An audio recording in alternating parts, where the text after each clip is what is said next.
အားလုံးမင်္ဂလာပါကျွန်တော်တို့ဗီဒီယို3ကိုရောက်ပြီပေါ့နော်ဆိုတော့ထုံးစံတိုင်းပဲအရင်ဆုံးနားလည်အောင်အရင်ဆုံးဗီဒီယိုကိုအစဆုံးကြည့်မယ်ပြီးတော့လို့ရှိရင်အဖြေလေးကိုခံမှန်းကြည့်အောင်နော်ဒါဆိုလို့ရှိရင်มีทั้งสีเขียวและแดงมีทั้งสีเขียวและแดงมีทั้งสีเขียวและแดง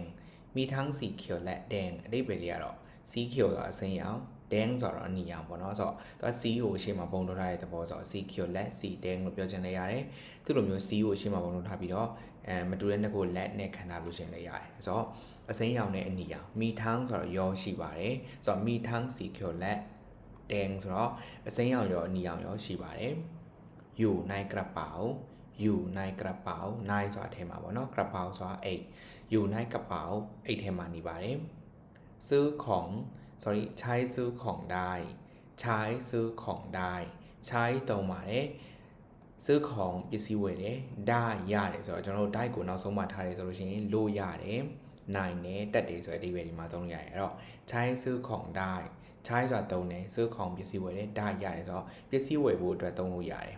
ပစ္စည်းဝယ်ဖို့ရန်အတွက်သုံးလို့ရတယ်ใช้ဆိုတာသုံးတာပါနော်ใช้ซื้อของได้နောက်ဆုံးတစ်ကြောင်း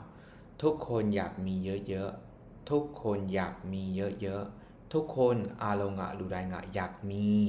ရှိချင်ပါတယ်เยอะๆအများကြီးဆိုတော့ทุกคนอยากมีเยอะๆအားလုံးကလူတိုင်းကအများကြီးရှိချင်ကြတယ်တဲ့ဒါဆိုလို့ရှိရင်အဖြေတွေကဘာလေးဖြစ်မလဲ